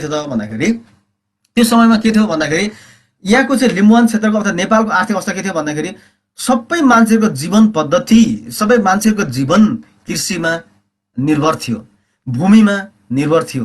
अब एक दुईजना लाउर जानुहुन्थ्यो, त्योभन्दा बाहेक अधिकांश मान्छेले खेतीपातीमै हात नङ्ग्रा खियाएर चाहिँ खानुपर्ने अवस्था थियो। अन्य आर्थिक अर्थका स्रोतहरू थिएन, व्यापारको धेरै सम्भावना थिएन, उद्योग धन्दाहरू थिएन, विदेश जाने चलन थिएन, वैदेशिक रोजगार थिएन। त्यसो हुँदाखेरि चाहिँ मान्छेको एकदमै यो निर्भरता चाहिँ कृषिमा थियो अथवा चाहिँ भूमिमा थियो। अनि मान्छेले जे गर्दा पनि भूमिमाथि प्रेसर दिइरहेको थियो र हाम्रो किपट भूमिहरू खास लिम्बुवानको चाहिँ याक्थुङबाहरूको चाहिँ किपट भूमिहरू मासिँदै गएको गुरु फालुन्दाले पाउनु भयो। त्यसले गर्दाखेरि चाहिँ यो मद मदिरा जाँडक्सीहरूको अधिक सेवनले गर्दाखेरि चाहिँ आफ्नो भूमिहरू मास्दै गएको, शिक्षामा अघि बढ्न नसकेको, पशुरोहण भएको पाउनु भयो र उहाँले यो गर्नु छोड्नुपर्छ है, अनि मात्र हाम्रो समुदायलाई माथि जान सकिन्छ है भन्ने उहाँको चाहिँ निष्कर्ष थियो र उहाँले शाकाहारी जीवन पद्धति अँगाल्नुपर्छ भन्ने पक्षमा उहाँ हुनुहुन्थ्यो। र सतधर्म मुजुल्कामा पनि यो बलि पूजाहरू छोड्ने अनि त्यस पछाडि चाहिँ मद मदिराको सेवनहरूलाई छोड्दै जाने भन्ने कुरा चाहिँ पास गराउनु भएको थियो। अब के देखिन्छ भन्दाखेरि विश्व स्वास्थ्य सङ्गठनका अनुसार चाहिँ के भनेको छ विश्व स्वास्थ्य सङ्गठनले भने यो पछिल्लो 3 दशकमा 30 वर्षमा जम्मा 30वटा नयाँ रोगहरू आए, नयाँ महामारीहरू आए। ती महामारी मध्ये चाहिँ 70% चाहिँ जनावरबाट आएका छन्। अब जनावरहरूको सँगको संसर्ग र चाहिँ यो मासुहरूको सेवनले गर्दाखेरि मांसाहारी जीवन पद्धतिले गर्दाखेरि चाहिँ यो पछिल्लो समयमा आएको 30वटा र पछिल्लो समयमा आएको झन् 10 वर्ष यता आएको चाहिँ यो सार्स इबोला जस्ता रोगहरू चाहिँ सबै यो मांसाहारी जीवन पद्धति र पशुहरूसँगको इन्टरेक्सनले गर्दाखेरि यो पशुहरूसँग अन्तर्क्रियाले गर्दाखेरि भएको भनेर चाहिँ भनिन्छ। अझ अहिले प्रकृतिमा माथिको हाम्रो विनाश, जङ्गलको हाम्रो विनाशले गर्दाखेरि पशु पन्छीतिरसँग हाम्रो इन्टरेक्सन बढ्यो। अनि अझ चाहिँ यो ठुल्ठुला चाहिँ के अरे मासु उत्पादन गर्ने फर्महरूबाट चाहिँ यो रोगहरू सरेको भन्ने कुरा चाहिँ अहिले आइरहेको छ। यो विश्व स्वास्थ्य सङ्गठनले पनि त्यही भइरहेको छ। अब अझ इन्ट्रेस्टिङ कुरा चाहिँ के रहेछ भन्दाखेरि हाम्रो यो मंसारी जीवन पद्धतिले गर्दा चाहिँ ग्लोबल वार्मिङलाई पनि सहयोग पुग्दो रहेछ कि पृथ्वीको तापक्रम वृद्धिमा पनि सहयोग पुग्दो रहेछ।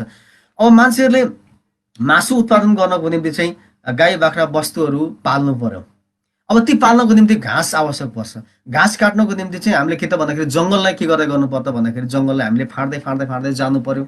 जङ्गलमाथिको दोहन र जङ्गलमाथिको प्रेसर बढ्दै जानाले गर्दाखेरि जब जङ्गल चाहिँ विनाश हुन्छ त्यसले प्रकृतिमा चाहिँ के अरे समस्या ल्याउँछ र त्यसले के पनि गर्छ त अर्को कुरा भन्दाखेरि त्यसले चाहिँ के गर्छ भन्दाखेरि प्रकृतिमा समस्या त ल्याउने नै भयो र त्यसले चाहिँ ग्लोबल वार्मिङलाई यो विश्वमा बढ्ने तापमानको वृद्धिलाई सहयोग गर्छ। र जब तापमानमा वृद्धि हुन्छ नि त्यसले खतरा चाहिँ के गर्दछ भन्दाखेरि जब तापमानमा वृद्धि हुन्छ त्यसको खतरा चाहिँ के छ त भन्दाखेरि अघि पनि मैले भने यो साइबेरियामा अनि यो उत्तरी र दक्षिणी गोलार्धहरूमा पृथ्वीको उत्तरी र दक्षिणी गोलार्धको हिउँको 40 फिट 50 फिट मुनि चाहिँ त्यस्ता डरलाग्दा थुप्रै भाइरसहरू चाहिँ के अरे दबेर बसेका छन् अरे। र जब तापक्रम बढ्छ ती हिउँहरू पक्राउँदै आयो भने त्यो के अरे भाइरसहरू बाहिर आउने सक्ने सम्भावना, त्यसले चाहिँ मान्छेलाई यो भाइरस के अरे कोरोना भाइरस भन्दा खतरा भोलि चाहिँ महामारी ल्याउन सक्ने। र अब हाम्रो शरीरमा भएका चाहिँ के अरे लाखौँ भाइरसहरूलाई एक्टिभ गराउने र भोलि यो के अरे कोरोना भाइरस भन्दा पनि खतरा भाइरसहरू आउन सक्ने अहिले चाहिँ विश्व स्वास्थ्य सङ्गठन र विश्वका चाहिँ डाक्टरहरूले स्वास्थ्यविदहरूले चाहिँ यो निष्कर्ष निकालिरहेका छन्। यसले के देखाउँछ भन्दाखेरि चाहिँ गुरु फालुनले त्यो बेलामा शाकाहारी जीवन पद्धति रोज्नुभएको थियो। शाकाहारी जीवन पद्धतिको सान्दर्भिकता, शाकाहारी जीवन पद्धतिको महत्त्व आज त्यसरी बढ्दै गएको हामी देख्न पाउँछौँ। र यो अर्को एउटा म तथ्य पनि राख्न चाहन्छु। विश्व स्वास्थ्य सङ्गठनले गरेको एक अनुमान अनुसार चाहिँ हरेक साल यो जनावर र मासुबाट सर्ने रोगहरूको कारणले गर्दाखेरि चाहिँ विश्वमा 1 अर्ब मान्छेहरू बिरामी पर्छन् अरे। र मान्छेले यदि सबै मान्छेले शाकाहारी जीवन पद्धति चाहिँ विकास गर्ने हो भने 2050 सालसम्ममा चाहिँ ग्रिन हाउस उत्सर्जनमा चाहिँ 70% मा सुधार आउने भन्ने निष्कर्ष छ। भनेपछि यो विश्वको तापमानलाई एउटा कन्ट्रोलमा राख्नको निम्ति पनि शाकाहारी जीवन पद्धति आवश्यक छ भन्ने कुरा आज आवश्यक देखिन्छ। त्यसको महत्त्व आज छ। यो कुरा चाहिँ गुरु फालुनले त्यो बेलै शाकाहारी जीवन पद्धति अपनाउनु पर्छ है भनेर उहाँले भन्नुभएको थियो र उहाँले हामीलाई त्यो देखाउनु भएको थियो। र अर्को उहाँको एउटा भनाइ पनि म यहाँ राख्न चाहन्छु। उहाँको एउटा प्रवचनमा सेवा खानमा के भएछ भन्दाखेरि उहाँले भन्नुभएको थियो चामेनलुसा लायरक था भन्नुभएको रहेछ। अब चामेनलुसा लायरक था भन्नुभएको चाहिँ मासु नखानु है, मासु खायो भने पाप मात्र हुन्छ भनेर भन्नुभएको छ। अब यो शाकाहारी जीवन पद्धतिको महत्त्वलाई उहाँको यो धर्मोपदेशले पनि प्रश्न पार्छ। त्यसको अर्थ के त उहाँले यसलाई चाहिँ अलिकति स्पिरिचुअल पर्सपेक्टिभबाट आध्यात्मिक दृष्टिकोणले व्याख्या गर्नुभएको हामी पाउँछौँ। जस्तै मासु खानको निम्ति अर्को प्राणीलाई मार्नु पर्ने हुन्छ। हामी जस्तै प्राण भएको, हामी जस्तै छोराछोरी भएको, बाल बच्चा भएको त्यस्ता किट के अरे जनावरहरूलाई हामीले हत्या गर्नुपर्ने, मार्नुपर्ने हुन्छ। अब त्यो मार्दाखेरि चाहिँ पाप हुन्छ है भनेर उहाँले अलि स्पिरिचुअल पर्सपेक्टिभबाट पनि हेर्नुभएको थियो र यो खानु हुँदैन भन्छ। अब अरू कुरा के छ भन्दाखेरि अहिले यो कोरोनाको यो जो सङ्क्रमण छ संसारमा भइरहेको सङ्क्रमण पनि यो हाम्रो मांसाहारी जीवन पद्धतिले गर्दाखेरि नै आएको। यदि मान्छेहरू शाकाहारी जीवन पद्धति ग्रहण गरेको थियो भने सायद कोरोना जस्ता रोगहरू चाहिँ यसो संसारलाई हानिरहेको हुन्थेन होला भनेर हामी अनुमान चाहिँ लाउन सकिन्छ। अब मासु खानाले आँसु झर्छ है, पाप हुन्छ है भन्ने कुरा चाहिँ उहाँले गर्नुहुन्थ्यो। त्यो कुरा आज देखिरहेछौँ हामीले। यो मासु खानाले गर्दाखेरि चाहिँ यो एकदमै के अरे अहिले यस्ता खालका सङ्क्रमणहरूबाट हामी कोठाभित्र थुनेर बस्नुपर्ने अवस्थामा छौँ। त्यो चिज चाहिँ गुरु फालुनले त्यतिखेर भन्नुभएको चाहिँ हामी बुझ्न पाउँछ। र उहाँको एउटा स्पिरिचुअल पर्सपेक्टिभ थियो। त्यो पर्सपेक्टिभ के थियो त भन्दाखेरि चाहिँ मासु खानु भनेको चाहिँ अर्कालाई मार्नुपर्छ, अर्कालाई मारेर हामीले नखाउँ है, अर्कालाई मार्नु भने पाप हो भन्ने उहाँको दृष्टिकोण रहेको पाइन्छ। र त्यसले के त भन्दाखेरि शाकाहारी जीवन पद्धति चाहिँ अपनाउनु पर्दछ भन्छ। अर्को नेक्स्ट इन्ट्रेस्टिङ कुरा चाहिँ मान्छेको सोच विचार चिन्तन र व्यवहार मान्छेको खानपान र वातावरणले परा पार्छ भनेर के अरे विज्ञहरू भन्छन्। अब मान्छेहरूले चाहिँ शाकाहारी जीवन पद्धति अपनायो भने चाहिँ मान्छे अलिकति के अरे कुल खालको, अलिकति शान्त खालको हुन्छ र यसले मान्छेलाई हिंस्रक हुनबाट रोक्छ भन्ने कुराहरू छ। त्यही हिसाबले चाहिँ गुरु फालुन यो सबै कुरा गुरु फालुनको सेवा खाउनहरू उहाँले गर्नुभएको कामहरू जीवनहरू हेर्दाखेरि हामी के निष्कर्षमा पुग्न सक्छौँ भने गुरु फालुन्दाको एउटा दर्शन उहाँले हाम्रो जीवनमा सिकाउनु भएको कुरा चाहिँ शाकाहारी जीवन पद्धति हो भनेर हामी बुझ्न सक्छौँ। यो कुरा म यहाँ राख्न चाहन्छु। अब यसरी यसै गरी हेर्दाखेरि अब अन्तिममा म अन्तिममा आइपुगेको छु र गुरु फाल्गुन्दाले एउटा महत्त्वपूर्ण दर्शनको रूपमा चाहिँ यो के त भन्दाखेरि लोकतन्त्र अथवा चाहिँ लोकतन्त्र चाहिँ उहाँको एउटा दर्शनको रूपमा रहेको मेरो निष्कर्ष, मेरो अध्ययनले, मेरो रिडिङले चाहिँ त्यो पाएको छ। अब लोकतन्त्रप्रति महागुरु फाल्गुन्दाको विशेष आस्था रहेको थियो भन्ने उहाँको जीवनीहरू हेर्दाखेरि हामी पाउँछौँ। उहाँको बारेमा अध्ययन गरेर त्यो पाउँछौँ। उहाँले शिक्षा, संस्कार, संस्कृति र धर्म मुन्डुमका विषयमा एउटा ठुलो चुम्नुङ गर्नु भएको थियो भन्ने कुरा फेरि म यहाँ राख्न चाहन्छु। उहाँले गर्नुभएको थियो, सदरमा मुजुर्गा बनाउनु भएको थियो। अब त्यहाँ उहाँले के गर्नुभएको थियो त भन्दाखेरि त्यो बेला चाहिँ के त भन्दाखेरि त्यो सदरमा मुजुर्गा निर्माण 1988 वैशाख 24 देखि 28 गतिसम्म चलेको थियो। मुजुर्गा निर्माण गर्नको निम्ति चुम्नुङ, त्यो चुम्नुङ चलेको बेला चाहिँ नेपालमा चाहिँ निरङ्कुश शासन थियो। अब त्यतिखेरको निरङ्कुश शासकहरू, राणा शासकहरूले आफूले जे बोल्यो त्यो कानुन बन्ने, आफ्नो जे सोच अनुसार आउँछ त्यही सोच अनुसार चाहिँ शासन गर्ने पद्धति थियो। विधिको शासन थिएन, निरङ्कुशता थियो होइन। त्यतिखेर राजाहरू निरङ्कुश थिए, त्यतिखेरका शासकहरू निरङ्कुश थिए। त्यस्तो निरङ्कुश शासनको बेला पनि उहाँले चाहिँ लिम्बुवानमा प्रचलित एउटा तुम्याङ प्रणालीको आधारमा एउटा ठुलो तुम्याङहरूलाई भेला गर्नुभयो, तुम्याङको ठुलो भेला गर्नुभयो। त्यो ज्यादै जोखिम थियो। राणाहरूले त्यस्तो भेला गरेको थाहा पाउँदाखेरि चाहिँ त्यो जोखिम थियो। पछिबाट उहाँलाई यो लिम्बुवानको राजा बन्न खोज्यो है भनेर उहाँले 1990-91 सालमा हत्कडी लगाएर यहाँबाट ताप्लेजुङबाट पक्रेर उहाँलाई काठमाडौँसम्म पनि पुर्याएको थियो। पछि यही कारणले गर्दाखेरि उहाँलाई राणा शासकहरूले तिमी त भेला गर्ने यसरी, तैँले चाहिँ राजा बन्न खोज्ने भनेर उहाँलाई पक्रेर लगेको रहेछ। उहाँले एउटा ठुलो चुम्नुङ गर्नुभयो, भेला गर्नुभयो, एउटा लोकतान्त्रिक छलफल गर्नुभयो। राणा शासनकालमा भएको एउटा त्यो ठुलो भेलाको रूपमा त्यसलाई लिन्छ। गुरु फाल्गुन्दाले एउटा ठुलो भेला त्यो भेला गर्नुभएको थियो। अब त्यो भेलाले चाहिँ धर्मको विषयमा, संस्कारको विषयमा विभिन्न खालका चाहिँ बुँदाहरू, 7वटा बुँदाहरू पास गरेको थियो। त्यो सभा सम्मेलन गर्ने छुट त्यतिखेर सर्वसाधारणलाई, नागरिकहरूलाई थिएन। अब त्यसले के देखाउँछ त भन्दाखेरि उहाँ लोकतन्त्रको पक्षमा हुनुहुन्थ्यो। अर्को कुरा के छ भन्दाखेरि गुरु फाल्गुन्दाले आफूले चाहेको कुरा चाहिँ आफ्ना चेला भुलालाई भेला गरेर यसो गर्नु है भन्दाखेरि पनि हुन्थ्यो। तर उहाँले त्यसो गर्नु भएन, आफ्नो विचारलाई लाद्न खोज्नु भएन। उहाँले त्यतिखेरको थुम प्रमुखहरू, अमाले सुब्बाहरू अनि त्यस पछाडिको सुब्बाहरूलाई भेला गर्नुभयो, सर्वसाधारणलाई भेला गर्नु, सबै मान्छेलाई भेला गरेर 4 दिनसम्म छलफल चलाउनु भयो लोब्रेमा होइन। त्यति सदरमा मुजुर्गा अध्ययन गरेर हामीले के पाउँछौँ भन्दा त्यतिखेर अमाले सुब्बाहरूले चाहिँ यो औँठीले छाप गर्थे, अरू मान्छेहरूले के अरे औँठा छापहरू गर्थे। त्यस्तो खालको गरेर चाहिँ एउटा के गर्यो त भन्दाखेरि त्यहाँ छलफलहरू चल्यो।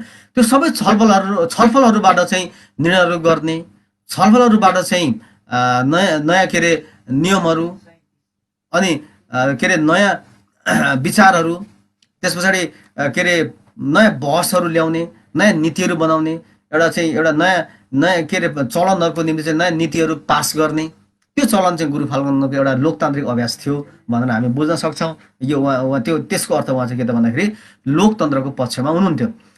अब अर्को एउटा उहाँको म एउटा सेवा खाउन म यहाँ राख्न चाहन्छु। उहाँले 1990 सालमा एकचोटि ताप्लेजुङको निगुरादेन चिलिङसेमा चेलाहरूलाई एउटा प्रवचन गर्नुभएको थियो र त्यो प्रवचनमा उहाँले बोल्नु भएको र उहाँको सेवा खाउन म यहाँ राख्न चाहन्छु। यो चाहिँ मेरो युमा पूर्णहाङमा पोमो चाहिँ पूर्णमाया पोमो चाहिँ गुरु फाल्गुन्दाको चेला हुनुहुन्थ्यो। उहाँले बारम्बार यो सुनाउनुहुन्थ्यो र यो मलाई क्लिकिङ भयो, त्यो म यहाँ मेन्सन गर्न चाहन्छु। हाङले चिहोत केमे तिबेन अनि उहाँले मे घोप्तुन भनेर उहाँले त्यतिखेर प्रवचनमा भन्नु भयो अरे। त्यो मेरो हजुरआमाले मेरो युमालाई सुनाइरहनु। त्यसको अर्थ के त भन्दाखेरि राजाले गरेको जनतालाई होइन, त्यो राणाले गरेको, राजा भन्नाले चाहिँ यहाँ त्यतिखेर राणाहरूलाई पनि शासकहरूलाई सङ्केत गर्नुभएको थियो। यो राजाले अनि राणाले गरेको विभेद र त्यतिखेरको जनतालाई गरेको अन्याय, अत्याचार, शोषण चाहिँ मैले सहन सकिनँ, मेरो मनले यो थाम्न सकिनँ। मलाई साह्रै मेरा भक्तहरू माया लाग्यो र यदि यो राजाले हामीले केभिटी गर थिया नियन युङ अथवा राजाले तिमीलाई माया गर्यो भने राजा बस्छन्, राजाले जनतालाई माया गर्यो भने राजा बस्छन्, मेङ्गर पेक भनेर उहाँले भन्नुभएको थियो। अथवा राजाले जनतालाई माया गरेन भने राजा जान्छन् है। राजा जनप्रेमी हुनुपर्छ है। अथवा राजाले के अरे लोकलाई मान्नुपर्छ भन्ने कुरा चाहिँ उहाँले भन्नुभएको भनेर यो यसरी बुझ्न सकिन्छ। त्यसरी हेर्दाखेरि चाहिँ गुरु फालुन्द लोकतन्त्रको पक्षमा हुन्थ्यो, उहाँ लोकतन्त्र चाहनुहुन्थ्यो, जनताको हितको पक्षमा हुन्थ्यो भन्ने कुरा के अरे हामी राख्न सकिन्छ। यसै गुरु फालुन्दलाई हेर्ने अनेक दृष्टिकोणहरू छन्। गुरु फालुन्द यति मात्र होइन, गुरु फालुन्दको दर्शनलाई 50औं बुँदामा राखेर व्याख्या गर्न सकिएला, अन्य सकिएला। तर यो मेरो यो मैले चाहिँ गुरु फालुन्दको दर्शनलाई 10वटा बुँदामा राखेर यसरी छलफल गर्ने प्रयास गरेको छु आजको प्रस्तुतिमा। र यो गुरु फालुन्द सम्बन्धी यो मेरो व्यक्तिगत विचार हो, मेरो अध्ययनले गरेको निष्कर्षहरू हो। मैले गुरु फालुन्द सम्बन्धी एमए को थेसिसमा, अङ्ग्रेजी एमए को थेसिस गर्ने क्रममा उहाँको सत्यधर्म मुचुल्का सम्बन्धी अध्ययन गरेँ। त्यसले चाहिँ गुरु फालुन्द सम्बन्धी अध्ययन गर्ने अलिकति अवसर मिलेर त्यो पछाडि मैले लगातार गुरु फालुन्द सम्बन्धी उपलब्ध भएका सबै लिटरेचरहरू अध्ययन गरेको छु र धेरै गुरु फालुन्दसँग सम्बन्धित ठाउँहरूमा क्षेत्र कार्य गरेको छु। त्यो हिसाबले यो मेरो बुझाइहरू, मेरो निष्कर्षहरू चाहिँ त्यसको बेसमा छन्। र गुरु फालुन्दको यसरी दर्शनलाई जम्मा 10वटा बुँदामा राखेर मैले छलफल गरेँ। र त्यो चाहिँ के छ भने शान्ति, मानवता, प्रकृति पूजा, शाकाहारी जीवन पद्धति, आध्यात्मिकता, समानता, अहिंसा, एकता, शिक्षा र लोकतन्त्र हुन् भनेर मैले राखिसकेँ। र अन्त्यमा यो अब लगभग मेरो प्रस्तुतिहरू सकि नै लागेको छ। र अन्त्यमा महागुरु फालुन्दले दर्शनको अन्त्यमा मेरो बुझाइ के हो त भन्दा गुरु फालुन्दले छुट्टै पुस्तकहरू लेख्नु भएको थिएन, दर्शनका सिद्धान्तका किताबहरू उहाँहरू लेख्नु भएका थिएन। तर उहाँको भोगाई, सोचाइ र के अरे उहाँको सेवा खानु सबै कुरालाई हेर्दाखेरि उहाँ एउटा महान दार्शनिक हुनुहुन्थ्यो, 20औं शताब्दीको महान दार्शनिक हुनुहुन्थ्यो। र गुरु फालुन्दलाई हामीले हेर्दा चिन्दा चाहिँ उहाँले अब विशुद्ध एउटा लिम्बूको दृष्टिकोणले, उहाँलाई एउटा चाहिँ सानो एउटा चाहिँ संस्कृतिको दृष्टिकोणले गुरु फालुन्दले किन त्रिशूल बोक्यो, किन कमण्डलु बोकेको होला भन्ने एङ्गलबाट उहाँलाई एकदम यो के अरे नराम्रा टिप्पणीहरू, आक्षेपहरू, अनि त्यस पछाडि चाहिँ के त भन्दाखेरि के अरे निर्मम प्रहारहरू भइरहेको देखिन्छ। तर त्यसले त होइन, उहाँले गुरु फालुन्दलाई त्यसरी एउटा सानो संस्कृतिको आँखाले मात्र हेर्दाखेरि अन्याय हुन जान्छ है। गुरु फालुन्दले एउटा ठुलो ग्लोबल भ्यूबाट के अरे एउटा वाइड वर्ल्ड भ्यूबाट एउटा विश्व दृष्टिबाट हेर्नुपर्छ। उहाँलाई दर्शनको दृष्टिकोणबाट हेऱ्यो भने चाहिँ उहाँ एउटा महान दार्शनिक हुन्थ्यो। उहाँले गर्नुभएको काम चाहिँ एउटा लिम्बू समुदाय, किराँत समुदायको लागि मात्र थिएन, त्यो चाहिँ समग्र मानव समुदायको लागि थियो। उहाँले गर्नुभएको कामहरू, उहाँको दर्शनहरू सबै मान्छेहरूको दृष्टिकोण के अरे हितको निम्ति थियो भन्ने कुरा चाहिँ मेरो निष्कर्ष हो। यति भन्दै मेरो आफ्नो प्रस्तुतिहरूलाई, यो भर्चुअल प्रस्तुतिलाई यहीँ अन्त्य गर्न चाहन्छु। र यो फेसबुकमा थुप्रै कमेन्ट्सहरू आएको छ। म कमेन्ट्सहरूको बारेमा पनि यो फेसबुक लाइभमा केही समय रहनेछु र तपाईँहरूले उठाउनुभएका प्रश्नहरू, जिज्ञासाहरूमा म केही समयसम्म छलफल गर्नेछु।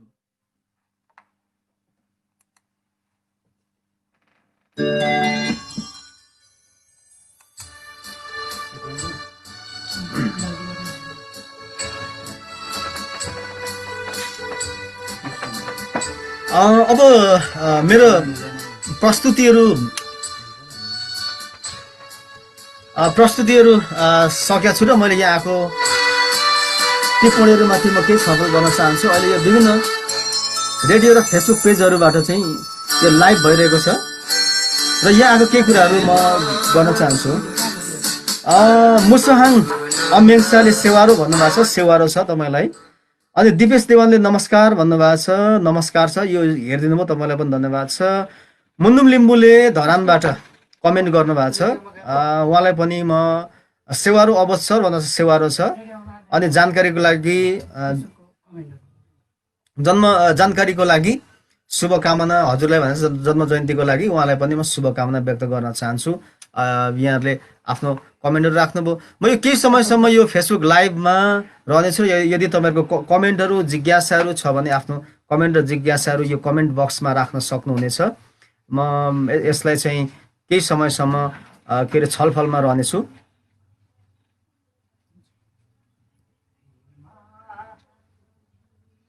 र यो फेसबुक लाइभ गरिदिनु हुने विभिन्न यो फेसबुक एकाउन्टहरूमा गर्नुहुने सबै साथीहरूलाई म धन्यवाद पनि दिन चाहन्छु। यो रेडियो माक्सुङप्रति म धेरै आभारी छु, जसले मलाई यो गुरु फालुन्द सम्बन्धी आफ्नो बुझाइहरू, आफ्नो अध्ययनका निष्कर्षहरूलाई यहाँ राख्ने अवसर दिनुभयो। म यहाँहरूलाई म धन्यवाद भन्न चाहन्छु र धन्यवाद छ। यसै गरी माङ्सेबुङ खबर युट्युब च्यानलका भाइ योगेश लाउती चुक्छा हामीलाई पनि धन्यवाद भन्न चाहन्छु। उहाँले पनि आजको मेरो प्रस्तुतिलाई चाहिँ लाइभ गर्नुभएको छ, यसका निम्ति म धन्यवाद भन्न चाहन्छु। अब सुमन लाउती म उहाँप्रति धेरै आभार व्यक्त गर्न चाहन्छु। सुमन लाउतीले आज यो सबै अवसर प्रदान गर्नुभएको छ। गुरु फालन सम्बन्धी पछिल्लो समयमा अलिकति के अरे अध्ययन गर्ने, फेरि पनि एक हप्तासम्म अध्ययन गर्ने जो एउटा अवसर पनि मिलेको छ। र यो लाइभको स्पोन्सर गरिदिनु हुने फोमी भ्यू, अनि त्यस पछाडि यो नम्बर साबा फालुन मनी ट्रान्सफर, उहाँहरूप्रति म आभारी छु। उहाँहरूले स्पोन्सर गरिदिनु भयो, रेडियोले यो कार्यक्रम आयोजना गरिदिनु भयो र यो आफ्नो विचारहरू, आफ्नो प्रस्तुतिहरू राख्न पाएको छु, धन्यवाद भन्न चाहन्छु।